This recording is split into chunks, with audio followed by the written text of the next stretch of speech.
I'm embarrassed to say that most of our over 50 clients fail at losing weight when they first come in to see us at our fitness facility. And it's not because they're not trying, it's because they're doing 3 specific things that actually guarantee failure. Today, I'm going to explain to you exactly what those 3 things are. And I'm also going to show you the IOU strategy that many of our successful clients use. So the first thing that people do wrong is they follow something called a platypus diet.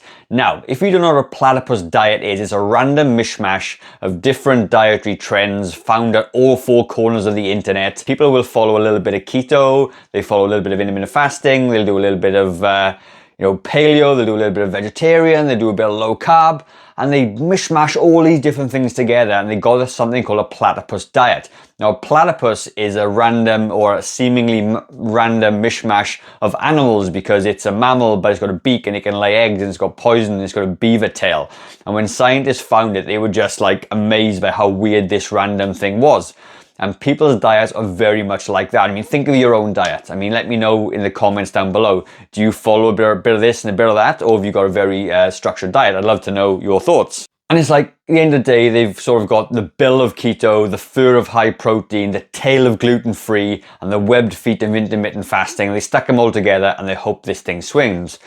And I've personally done all these things as well. So for me, like if we haven't met yet, I'm Gavin, I'm a personal trainer, and I've actually lost 20 kilos and I've kept that off for 16 years. And I've gone through the same sort of diets that you've all gone through. I've done the keto and the paleo and the vegetarian and all other stuff going on.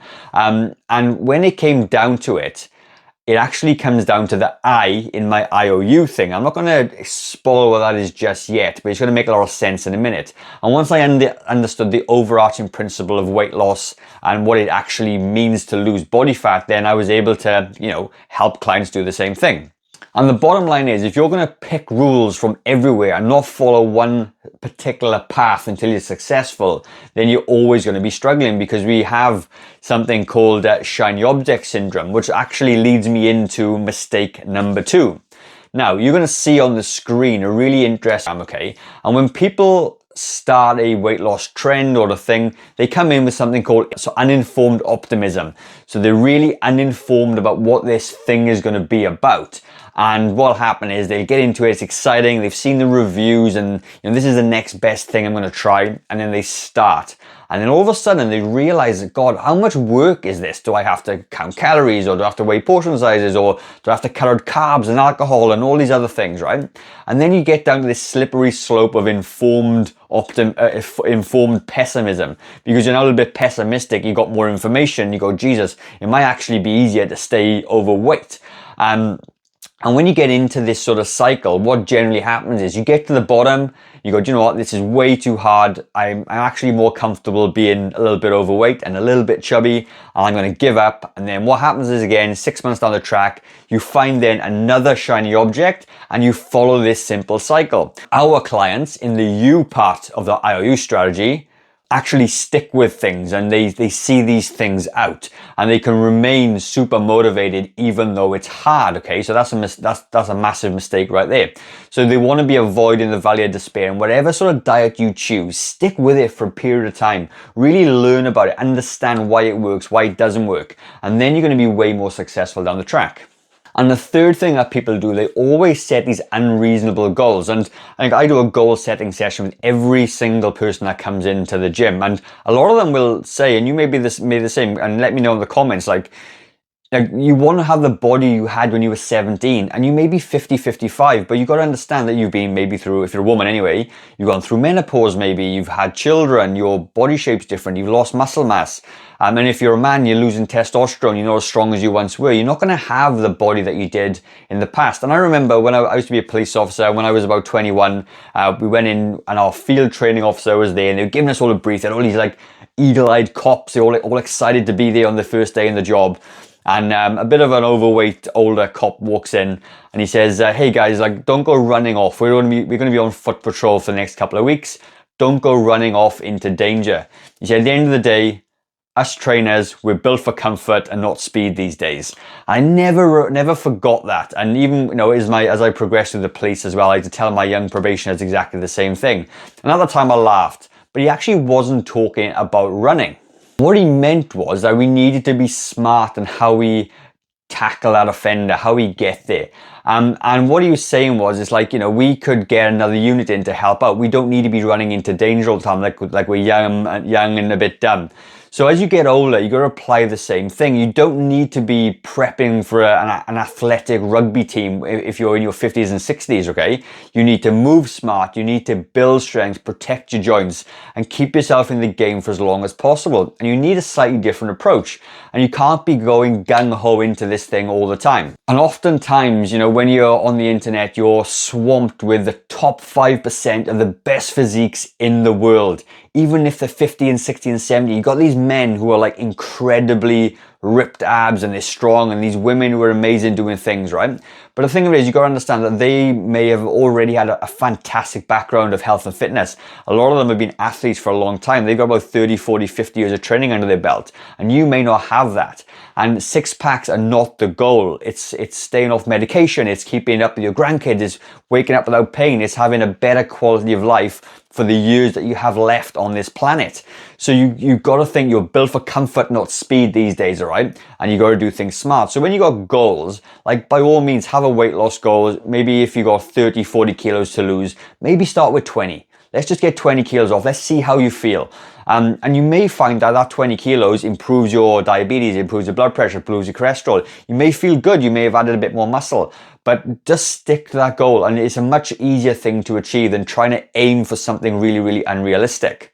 And the way I see it is a lot of people will come in and they just set themselves up to fail by having these unrealistic expectations of where they want to be, not where they're actually going to get to, all right? Now, this is the good bit. This is the bit I want to talk to you about, and it's the same IOU principle that people that succeed. Now, IOU is a bit of an acronym. Ex-police officer, love acronyms, by the way, and I thought this was a really nice way to explain it. So IOU, you know, I owe you something, right? So you take something out, you give something back. So IOU principle is exactly the same thing. You have been writing these little IOUs for maybe 10 or 15 years because you're saying, I'm not going to do that walk. I'll write you an IOU. And you've got to earn that back now, right? You just have, because you're not going to be able to, you know, keep on taking out of this bank forever. So I stands for input. It's calories in, okay? Now, so many, like I run nutrition workshops all the time in our fitness facility, okay? And I've been doing this for years and years and years. Like I said, I've lost a bunch of weight myself. I've helped a lot of people lose about, on average, 20, 25 kilos, or about 44, 46 pounds. And the successful people will learn about their calories. So they will start off with that same valley of despair thing. They'll be excited. Then they'll go, shit, this is a lot of work. But when they start to understand that the calories in your food are so critical, because you might say, like, if you're going to log your calories in a book, let's say, you may go, oh, that's a banana. But the thing of it is, a 100-gram banana is half the calories of a 200-gram banana. Think of it, right? So you may track it as a 100-gram banana, but it's actually 200, therefore it's double the calories. So if you don't understand this fundamental thing, you're always going to be, you know, scratching your head and wondering, like, why the hell I'm eating healthy, but I'm not losing weight. And the calorie game is such an eye-opener. And I urge you guys, like, if you want to be successful with weight loss, go and grab some food labels out of your cupboard. Read the back. Understand that, like, oh, I didn't realize 50 grams was 200 calories. Weigh out 50 grams. See what it looks like. Learn about it. Because if you understand the I in the input, it will make such a big thing. So I've been running a nutrition workshop, or a little bit of a test group for the last 3 or 4 weeks within our fitness facility. And what I realized was people were eating a lot of food, but the food they were eating is also very calorie dense.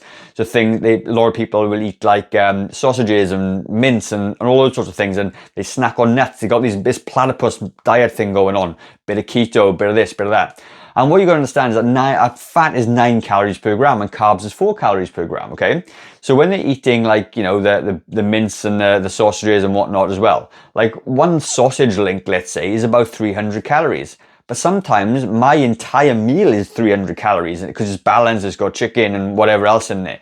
So when people understand that, it's like, boom, light bulb moment. Now I can start to understand exactly what I need to achieve and what I need to eat. Now, the O in IOU stands for output. It's how active you are, how many calories you actually burn out. Because we understand that to gain weight, you got to eat more calories than you burn, right? And to lose weight, eat less. But a lot of people will underestimate how much they actually move as well. So that you may go to the gym 3 times a week, but the reality of it is you're not burning off a huge amount of calories in the gym workout itself. But because it feels hard, you actually think you've got the right then to have that extra dessert or a glass of wine or a beer, whatever that is. And you've got to understand that you've got to, there's a big disconnect between, what you eat and what you burn. But as soon as people start to understand that and they start to increase the output, and we did a little bit of experiment in the gym a couple of weeks ago, and a lot of people are only doing 2,000 or 3,000 steps a day. A lot of people are very, very highly sedentary. So as soon as we start lifting up those step counts for the day, doing an extra bit of cardio, extra workout here and there, taking the stairs, all those things add up. You can check on the smartwatches. They became more consistent with the output, and more calories were burnt off, and then they were able to lose a little bit of weight, okay? But the people that are successful understand that, and they will start to put time aside to do these activities. They'll go and gym for 3-4 times a week. They'll up their cardio, and they'll go for long walks every day and big hikes on the weekend, or swims, or but whatever it is, doesn't really matter. But you got to understand that output is a really, really big factor as well. And if you look on the scales of how we burn calories and things like that, then the output is usually from NEAT, or non-exercise activity. It's the stuff you do outside of the gym, because the gym workouts themselves don't burn a lot of calories, but what they do, they help build muscle, they help keep your bones strong and all those things. There's a very different set of goals attached to that. But your calorie burn from exercise and movement is going to be super, super key. Third thing that people do that are successful, and this is really the glue that holds this thing together, they have unshakable consistency, and it's the U. And what that means is that if they have a funeral, or if they have a bad week at work, because obviously we're coaches and personal trainers, they will do what they can in the busy time. And they never give up. So they'll go, well, no, I'm busy this week. I'm actually going to prepare my meals now. Or I'm going to, walk to the bus stop, whatever it is, but they're still consistent with it. Because the thing is, if you look at, you may find if you're really, really busy that the input, the food is probably the only thing you may be able to control. And if you understand the calories and all other stuff as well, you can make a healthier choice in the moment, because they understand their goal, they understand their why, and they stay consistent. Because just because you're busy at work or you've got a busy life doesn't mean you can't eat healthy as well. You've got to understand that. And the people that are successful have unshakable consistency. Now, I wish I could change the world. I really wish that, everybody that comes into our fitness facility and everybody that watches this video are going to be successful in their weight loss. But there's going to be a high percentage of people that are just not willing to stay consistent. They're just not willing to read the food labels. They're just not willing to go and do those exercises. And that's really, really a sad thing. But if you are somebody that is really committed to trying to be healthier, build up your comfort, not your speed, all right, and you're looking to follow, maybe a diet or whatever that is, doesn't matter. I've got 2 free resources for you. Number 1 is a strength training program. All you need to do is comment strength down below, and I will send that to you. And the second thing, if you're more interested in your calorie intake and all that stuff, I've got a 10-step calorie deficit blueprint. You follow the steps from 1 to 10, tells exactly how to understand your calories for you, how to make changes. And if you want both, comment both, and I will send them both over to you as well. Now, I hope you enjoyed the video. Please let me know in the comments, did you get some value from it? Do you understand it?